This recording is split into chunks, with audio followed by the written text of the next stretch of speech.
تراوی کی جو نماز ہے یہ حضرت عمر کی سنت ہے، نبی نے کتنی پڑھی ہے یہ کسی کو بھی معلوم نہیں ہے، اس بارے میں ضعیف حدیث ہے، صحیح حدیث ہے ہی نہیں اس بارے میں کہ نبی نے کتنی پڑھی ہے۔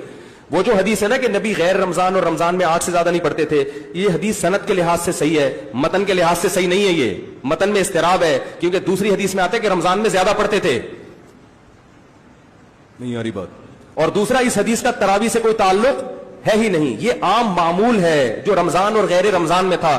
وہ جو تراوی کے 3 دن نبی نے کتنی نماز پڑھی تھی یہ کسی کو معلوم نہیں ہے۔ اب آپ کیا کر رہے ہیں کہ حدیث سے 8 رکعتیں لے رہے ہیں اور جماعت کہاں سے لے رہے ہیں؟ حضرت عمر سے، یہ گڑبڑ ہے۔ اگر حدیث آپ نے لینی ہے تو حدیث میں تو آتا ہے کہ نبی نے تیسرے دن صحابہ کو منع کر دیا تراوی پڑھنے سے اور غضبناک ہوئے۔ اس سے کسی نے سوال پوچھا کہ کیا اس پہ غضبناک ہوئے کہ نماز پڑھنے کیوں آ رہے ہو؟ اس نے کہا نہیں، غضبناک اس پہ ہوئے کہ فرض نہ ہو جائے۔ یہ بھی گھمایا بات کو۔ بھائی غضبناک اگرچہ وجہ یہی تھی کہ فرض نہ ہو جائے، لیکن غضبناک ہوئے اس پر کہ دوبارہ پڑھنے کیوں آ رہے ہو، اتنا شوق کیوں دکھا رہے ہو؟ تو حدیث کے مطابق تو غامدی صاحب کی بات پھر صحیح معلوم ہوتی ہے کہ تراوی سرے سے بولو بھائی پڑھنی ہی نہیں چاہیے، کیونکہ نبی تو غضبناک ہو رہے ہیں کہ کیوں آ رہے ہو، نہیں آ رہی بات۔